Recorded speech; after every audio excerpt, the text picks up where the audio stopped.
It's funny how life throws curveballs at you. One minute you're just trying to make ends meet, juggling shifts at a diner, and the next you're thrust into the kind of story that seems straight out of a movie. Meet Maya Williams.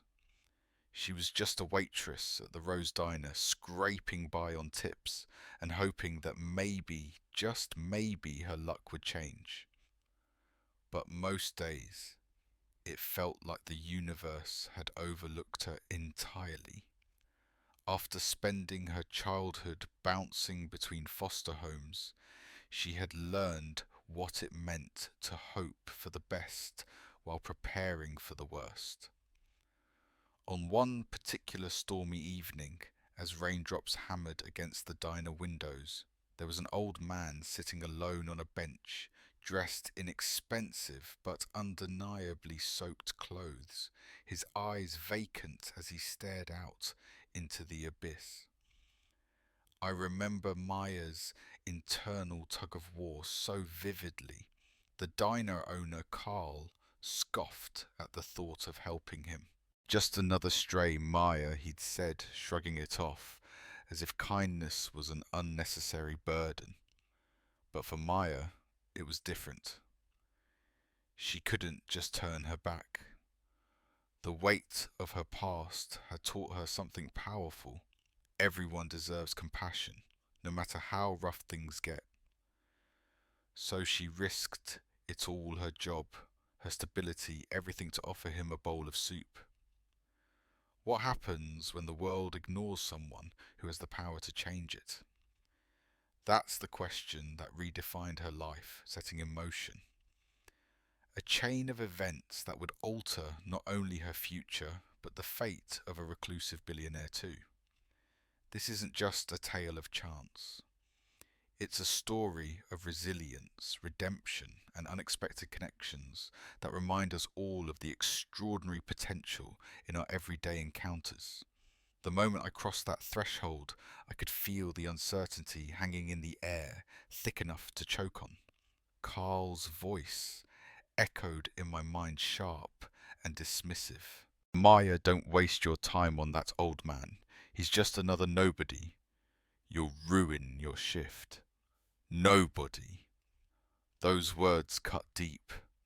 For a brief moment I hesitated, my heart battling with my heavy conscience. But then I remembered Clara, my mother. Her kindness was as relentless as the rain pounding the diner window. With a tight grip around the warm soup, I stepped outside, the storm slapping me in the face, every droplet a reminder of the risks I was about to take. "Where are you going, Maya?" Carl called after me, voice dripping with scorn. "You're gonna get wet over some washed-up drunk." My chest tightened, my throat burning with defiance. I shot him a glare, half filled with pain, half with resolve. Maybe he's someone worth saving. I spat back more to myself than him and slipped into the night. Each step toward that stranger felt heavier. Journal entries swirling in my mind. How many times had I waited tables serving food to those who seemed more deserving? Yet here I was risking everything for a man who sat forgotten by the world. As I reached him, I could see his gaunt face illuminated under a flickering streetlight.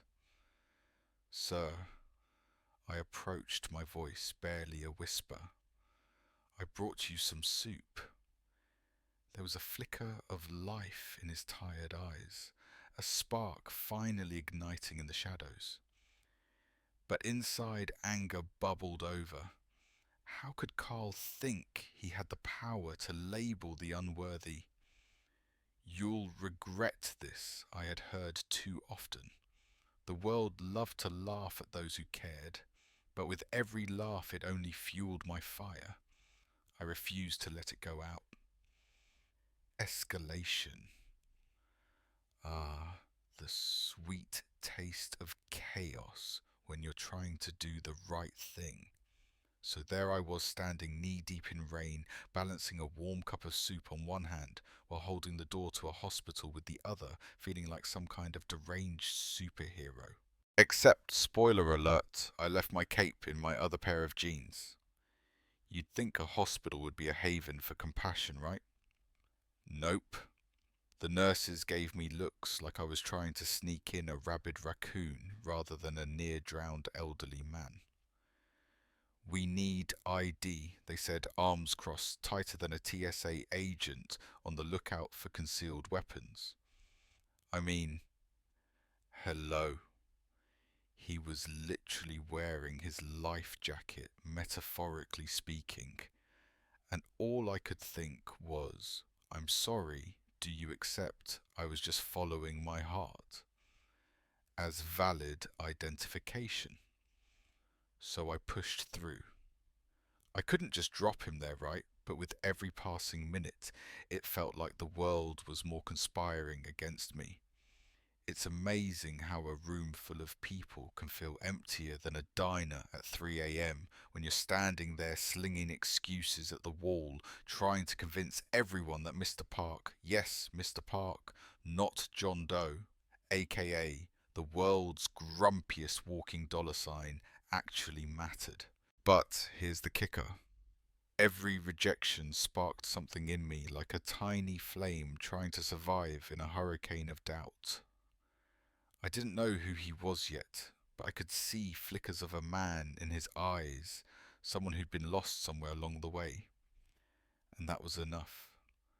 I was going to fight for him even if it meant wading through a tsunami of skepticism. Maybe I wasn't wearing a cape, but maybe, just maybe, I could still save the day. She stood there, the rain soaking her through. The diner felt worlds away. All she had was the warmth of the soup, a fragile shield against the cold world ahead. But the truth lingered. She was out of options, fired, alone. Despair clawed at her guts. The city's streets were unforgiving dark shadows swallowing her hope. But then, beneath the storm's howl, a whisper emerged. Why? Why was she fighting this battle to help a stranger, to see him thrive, when her own dreams felt so distant? Maya searched deep within, and what she found flickered like a dying ember begging for air. She stepped towards the old man, the rain mingling with her tears. Suddenly everything came crashing back, Clara's words echoing in her mind. Empathy will bridge the darkest gaps. The moment their eyes met, something shifted. His gaze pierced through the layers of her armor, igniting something inside her that had long been dormant. He wasn't just a stranger. He was hope clinging to life like she was. She knelt beside him, offering the soup, and in that exchange the weight of the world seemed lighter. Elliot Park whispered his gratitude, the name heavy with stories, yet untold. And suddenly, she wasn't alone in this fight. Each word he shared peeled off the fear that had wrapped around her heart. In that warm, fleeting connection, strength surged through her veins. A spark had caught fire. No one gets left behind. The man's voice was shaky but resolute, and in that moment Maya understood this was bigger than both of them. A chance not just to save him, but to reclaim her own story. And as the rain poured around them, a battle cry began to rise. They were both alive. They would rise together. In the sleek, glass-walled boardroom of Park Industries, the tension is palpable. Maya stands beside Elliot, her heart pounding as the figure of Han, a titan of industry, leans back in his chair, a facade of calm masking the storm brewing beneath. The stark contrast of the gleaming corporate landscape to her humble beginnings as a waitress doesn't escape her. It feels almost surreal. Your reign of deceit ends here. Han Elliot voices his tone steady yet resonant with the weight of their shared trials. The air thickens, and with each word Maya feels a flicker of the courage that propelled her from behind the diner counter to this moment of reckoning. As the presentation unfolds, the damning evidence of corruption and malpractice flashes on the screen, illuminating the truth, shattering the lies woven around Elliot's inventions.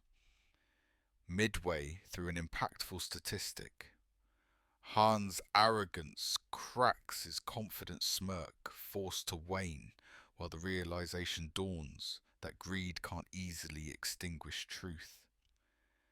As the final slide fades, the room sits in stunned silence. With a decisive nod from Maya, Elliot proposes.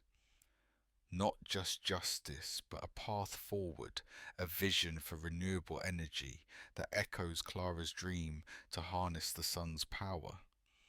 The room collectively holds its breath as an unexpected murmur of agreement spreads. Moments later, the air is electric with palpable emotion as Elliot and Maya exchange a quiet handshake, their journey culminating in this single gesture. This isn't merely a victory over Han. It's a testament to the resilience of two unlikely allies, each scar a reminder of the battles fought. As Elliot turns to the bystanders, the headlines form like a whisper beneath the surface billionaire's comeback. How a waitress and a visionary reshaped an industry. Maya catches a glimpse of herself in the reflection of the glass, a slight smirk gracing her lips, whispering to herself, "I did it." Yet beneath that smile lies the understanding that success doesn't erase the scars, each one merely a chapter now woven into a larger narrative worth telling. Together, they've turned adversity into a triumph, not forgetting the places both dark and light that brought them here. It's a collective victory, and in that moment they know it's only the beginning. As we reflect on the journey of Maya Williams, a waitress turned accidental saviour, we confront the intricate dance between power, empathy, and the desire for retribution. Initially, Maya stood at the precipice, torn between her humble role in the diner and the overwhelming urge to help a stranger in need. In choosing compassion over compliance, she discovered a strength within herself that defied the odds stacked against her. But what does it really mean to wield power? Is it simply the ability to dictate the fates of others? Or can it also lie in the quiet decisions we make in our everyday lives, like the choice to extend kindness to those who seem invisible? Maya learned that trust once shattered is a fragile glass that can be painstakingly restored. But what of revenge? Is revenge not simply a quest for justice, albeit a distorted one? As Elliot Park rose from the shadows of his past, his path intertwined with Maya's in a way neither of them anticipated. Together they confronted the true cost of corporate greed, a fight that many might call just, but one that left behind scars and revelations. It begs the question, is vengeance a rightful response to injustice? Or does it consume the very soul of those who seek it? In the pursuit of justice, do we risk becoming the very monsters we seek to defeat? The lines between right and wrong grow ever fainter, leaving us to ponder, when is revenge justified, and when do we cross into a dark territory we can't return from? Share your thoughts below. Have you ever faced a moment where your choice led to something greater, or perhaps something darker? Your story could spark the conversation that helps someone else navigate their path. Because in the end, like Maya and Elliot, we are all intertwining threads in the fabric of humanity, aiming for hope while wrestling with our truths.